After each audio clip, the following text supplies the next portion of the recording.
Hi everyone. So today I'm looking back at WWE's event from 2017, WrestleMania 33.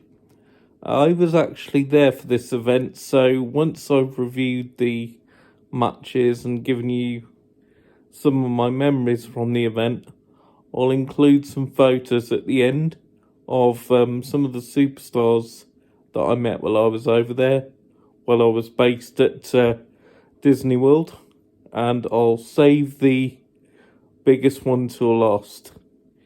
It took place April the 2nd, 2017, at the Camping World Stadium in Orlando, Florida. The Blu Ray is a 2-disc set, and it includes the entire event, as well as including, I should say, the pre-show matches, the 3 pre-show matches that were extra before the main pay-per-view itself. Although, strangely, the preview matches are spread over both discs rather than be included on the first one with the whole of WrestleMania itself, which would have made more sense given that Blu-rays can store a lot more information. But they decided to include them over both discs for some bizarre reason. Disc 2 also contains the main event match, Roman Reigns against The Undertaker, in what we thought was going to be his final match. It was the one where he left all his gear, his cloak and his hat in the ring. Then he went outside and he kissed his wife, Michelle McCall, and walked off into not the sunset, but rather the dry ice and his dark lighting. And there were many of us that were quite emotional because of having followed his career for 30 plus years. We thought that was genuinely going to be it. But then we also thought that around WrestleMania 26 and a few other occasions before and since. But money did talk. But as we know, as wrestling fans of us know, he did retire this year after his boneyard match with AJ Styles. Going back to the Blu Ray, as I said, you've got all the matches included. Starts off with the pre-show matches, as I said.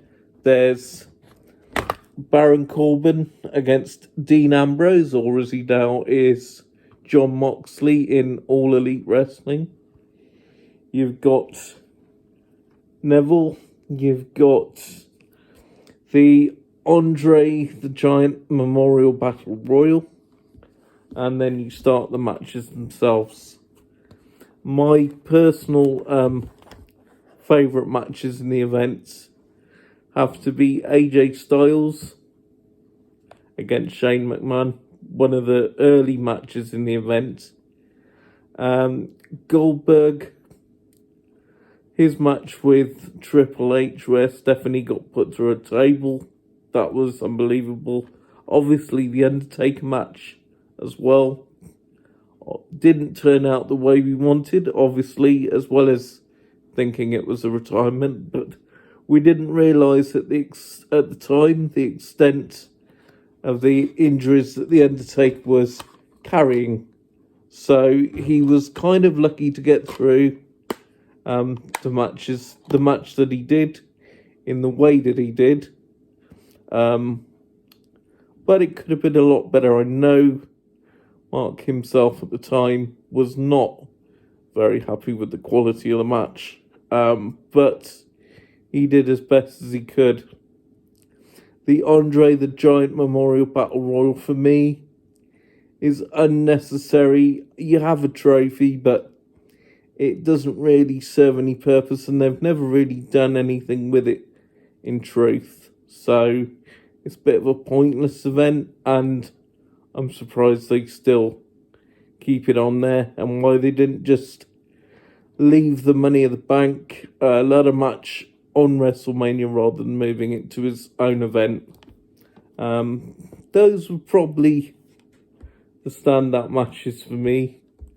Also included on the disc is the whole Hall of Fame ceremony from 2017, which features Kurt Angle, Teddy Long, Beth Phoenix, Diamond Dallas Page, Ravishing Rick Rude, Rock and Roll Express, as well as others. And then on extras, you've got, as I say, the 3 pre-show matches, plus the Miz and Maurice mock the series that the Bellas have, Total Bellas, their reality series.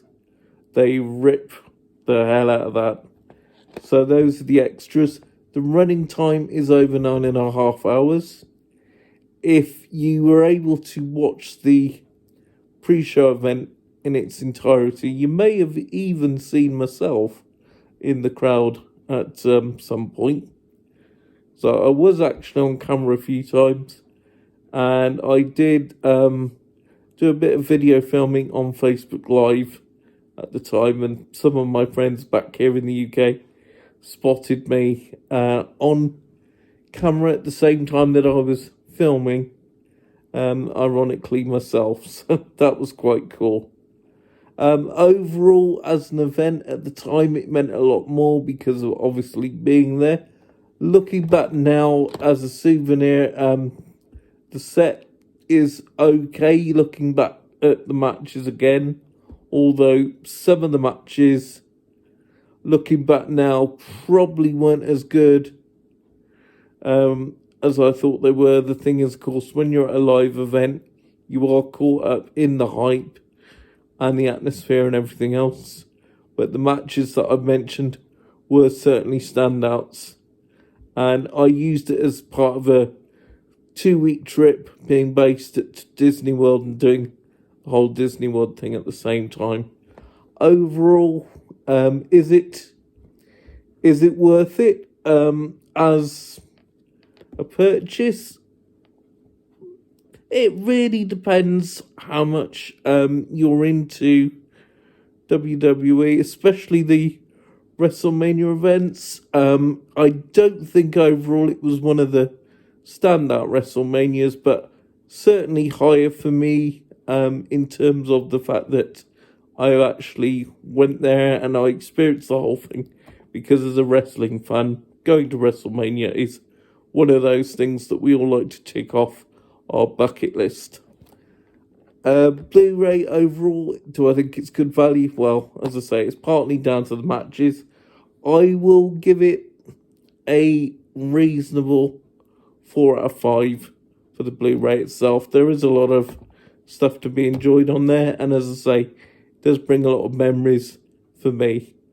I'll just finish off the section about this event, as I say, with a few photos of meeting some of the superstars at the event, prior to the event, I should say, at the WWE Fan Access event. And before that, the day before that, I met probably the best known wrestler, arguably, in the world, Hulk Hogan, at his beach shop in Orlando. He just opened the new store that week, and I was privy to a 30-minute conversation with him and got items signed and such like. So here's a few photos from around those couple of days. Hope you enjoy.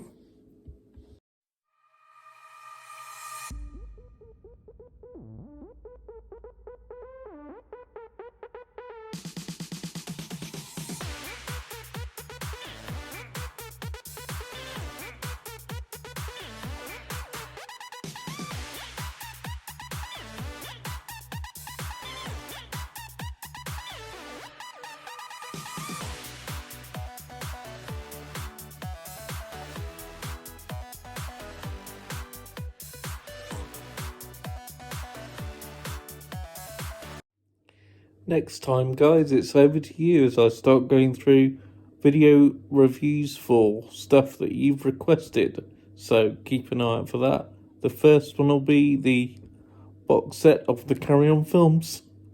So I'll see you next time for that. In the meantime, take care, stay safe, and I'll see you soon.